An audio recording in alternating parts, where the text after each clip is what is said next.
বিরোধী দলনেতা শুভেন্দু অধিকারী বলছেন যে কেউ ভিসা করে এসেছেন আর ফিরে যাননি, অনেকেই ভিসা না করে খোলা 540 কিলোমিটার জায়গা দিয়ে ঢুকে পড়েছেন।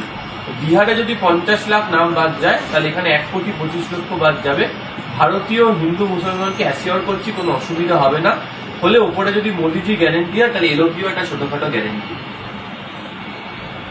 দেখুন, বিরোধী দলনেতা শুভেন্দুবাবুর তো কোনো গ্যারান্টি হতে পারে না, কারণ উনি 20 সালের নভেম্বর মাস পর্যন্ত একটা দলের গ্যারান্টির কথা বলতেন, এখন আর একটা দলের গ্যারান্টির কথা বলছেন। আগামী বছর কোন দলের গ্যারান্টির কথা বলবেন তারই তো কোনো গ্যারান্টি নেই। ফলে এই ধরনের গ্যারান্টির কোনো গ্যারান্টির মাফিক গ্যারান্টি আছে কিনা সেটা নিয়ে একটা গ্যারান্টিগত প্রশ্ন থাকতে পারে।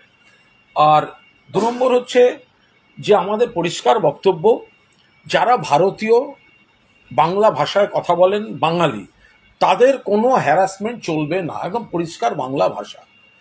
তো এবার সেই জায়গায় বিজেপি শাসিত রাজ্যগুলোতে তাদের হ্যারাস করা হচ্ছে, সেই কারণেই এই প্রতিবাদ।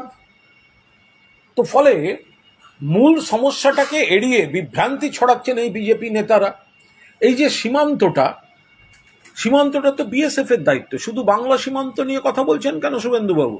ত্রিপুরা সীমান্ত নিয়ে কথা বলুন। আপনাদের সরকার আগরতলা স্টেশনে রোহিঙ্গা সহ অনুপ্রবেশকারী ধরা পড়েছে, যারা ট্রেনে উঠে একটা গ্রুপ দিল্লি যাচ্ছিল, একটা গ্রুপ শিয়ালদা আসছিল। তো যদি শিয়ালদা চলে আসতো তাহলে তো দেখা যেত ত্রিপুরা থেকে ঢুকে বাংলায় ঢুকেছে।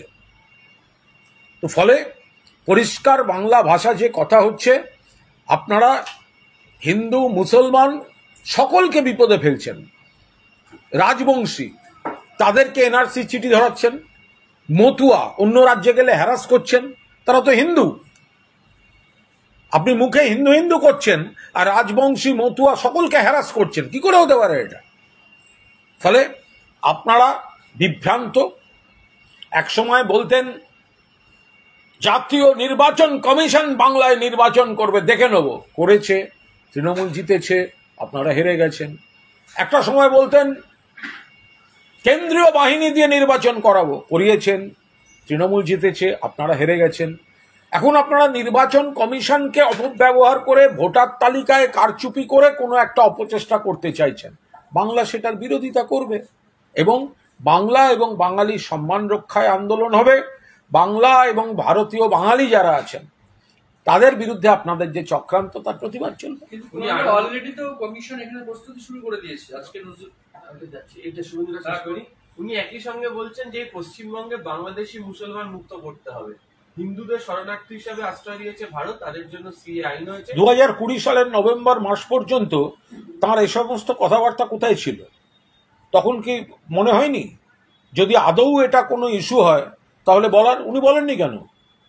2020 সালের নভেম্বর মাস পর্যন্ত এই কথাগুলো ওনার মুখে শোনা যায়নি কেন? কারণ উনি যেগুলো বলছেন বাস্তব নয়, এটা বিজেপির রাজনৈতিক এজেন্ডা এবং উনি বিজেপিতে আছেন বলে ওনাকে বলতে হচ্ছে। ওনাকেই জিজ্ঞেস করুন না যে এটা যদি কোনো ইস্যু হয় বা সমস্যা হয়, তাহলে 2020 সালের নভেম্বর মাস পর্যন্ত যখন তিনি তৃণমূল কংগ্রেসে ছিলেন এবং অত্যন্ত প্রভাবশালী মন্ত্রী, নেতা, কখনো সাংসদ ছিলেন, তো তখন বলেননি কেন? এখন বিজেপির রাজনৈতিক স্লোগান ওনার মুখে শোনা যাচ্ছে।